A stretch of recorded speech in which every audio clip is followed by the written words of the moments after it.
Hello. Thought I'd come on to do a follow-up video in response to the one I posted recently. It garnered quite more of a reaction than I anticipated, and so I've come on to discuss things further. Specifically points that have been sort of directed towards me. A lot of anger and hostility out there, isn't there? With regards to some of the things I said. Now, I'm not going to talk about the fundamental stripping of our human rights today.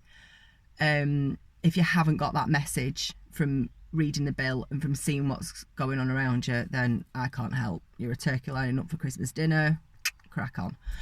I've come on to talk about vaccines, everybody's favourite subject, because lo and behold, and I knew it would happen, anytime you publicly announce that you don't vaccinate, it seems to bring a hell of a lot of people over to your page. So I've come on to talk about vaccines and how I think they are particularly relevant to what is happening with this current situation in the world.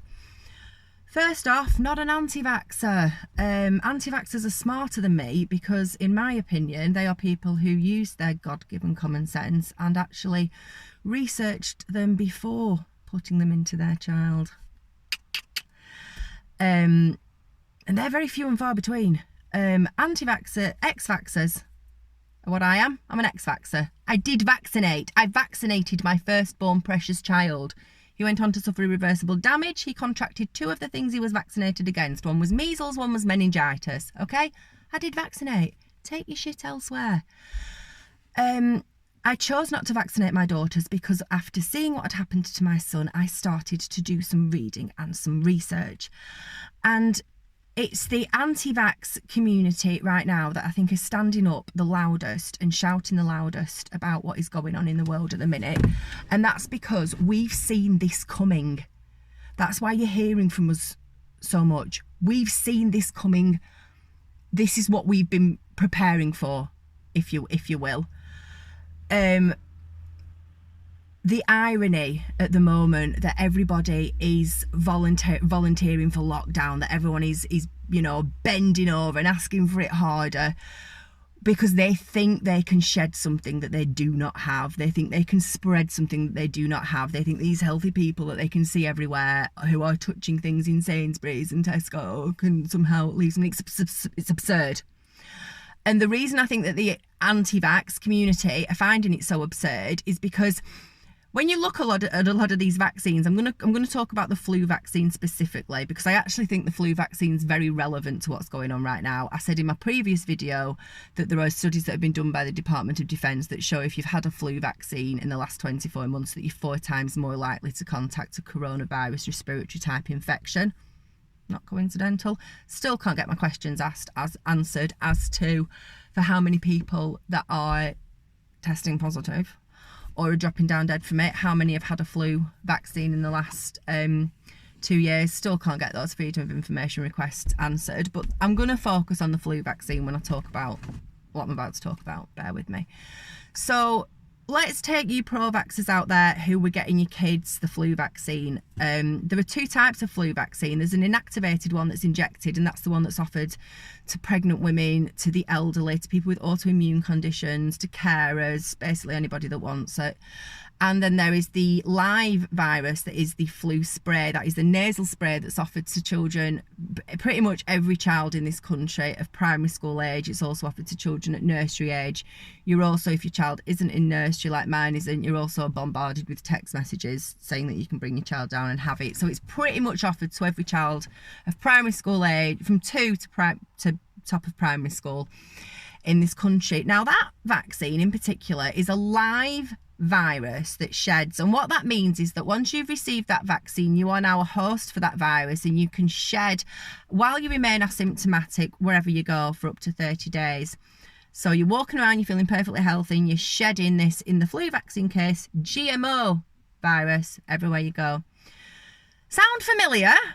That somebody without showing any symptoms can be spreading shit everywhere Because that's what's been happening every time you've given your child a live vaccine. Where were you up in arms then? Were you keeping your child then away from vulnerable people? Were you keeping your newly vaccinated child away from the elderly, away from newborns, away from cancer patients going through chemotherapy? No, you weren't. It's like with the DTaP vaccine for the whooping cough. Now, while that doesn't contain a live virus, what it does do is suppress the symptoms. So you then go on to become a carrier for it, spreading whooping cough everywhere. Were we shutting down borders then while that was happening? No, we weren't. And that's why this whole thing is so absurd. And I'm happy to debate stuff like this, and I'm happy to answer any questions. But what I won't do is, I've been posting this stuff for years now. I have been screaming at the top of my lungs about the dangers of vaccines, about the dangers of live vaccines being able to spread to vulnerable people. I've been screaming about corruption, and I'm getting people coming over onto my page wanting to jump in on conversations who, for example, paid for a private meningitis vaccine. Now, let me tell you about the meningitis vaccine. All vaccines are pointless and dangerous. The meningitis vaccine might just be the most pointless one of all. Hear me out. By nature of vaccinating, the logic of vaccinating is that you take the virus or the bug, the bacteria, whatever, you weaken it, you attenuate it, you add it to a shitload of adjuvants and antigens, and you inject it into the human body and present it to the immune system, and it recognises that attenuated bug or virus, and it knows what to do in the future, right? Here's your problem with the meningitis one. There's no such thing as a meningitis bug to vaccinate against. Meningitis isn't a virus, and it's not a bacteria. Meningitis is what happens when any virus, bug, bacteria gets into the meninges of your brain. That's what meningitis is. Therefore, you cannot vaccinate against it. You can vaccinate against some of the bacteria that cause it, but any bacteria or virus can cause meningitis. The majority of those bacteria that can cause meningitis live in the majority of the population anyway, in the back of the nose and throat. So it's the most fundamentally pointless vaccine. And I've got people coming over onto my page trying to argue and trying to debate this stuff. Now, listen, you need to start paying attention to what people are saying. You need to start paying attention to the corruption that has been going on all around you for so long. Cancer research is a prime example of the corruption that has been going on right underneath your nose. Have a look at where the money for cancer research goes. Have a look at what cancer research are actually researching. Then come back and tell me that you're prepared to fucking fundraise for them. Corruption has been all around us. Government corruption is all around us. And right now, instead of asking sensible questions like, how can I possibly be spreading something that I don't have? I've been allowing my child to walk around and spread shit every time I've vaccinated it. Why is it suddenly now a problem? Is it because we're trying to crash the global economy and introducing cashless societies and new world orders? In my opinion, yes it is. But why aren't you asking those questions? Why are you jumping on pages like this when people are trying to share experiences and arguing? Don't argue. Take it as a learning opportunity. Take it as an opportunity to start asking some serious questions like, have I caused my child to become an asymptomatic shedder of virus by having them vaccinated with live viruses? Could the fact that we've been vaccinating with GMO viruses now have led to a mutation? Is that what this could possibly be? Why are people more susceptible to falling ill if they've had a flu vaccine?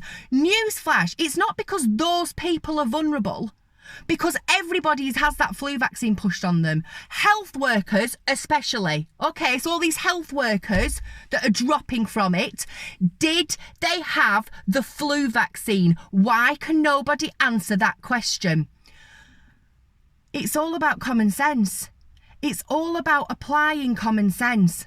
So instead of taking this time to argue with somebody that has taken the informed decision not to vaccinate their child, that FYI can have no impact on your child, why don't you start asking questions why you chose to vaccinate your child with a live virus that can shed everywhere off the back of your doctor's advice. You've done no reading on it. You haven't read the vaccine insert. And the reason I know you haven't read it is because if you had, you wouldn't put that shit into your child. Nobody in the right mind would.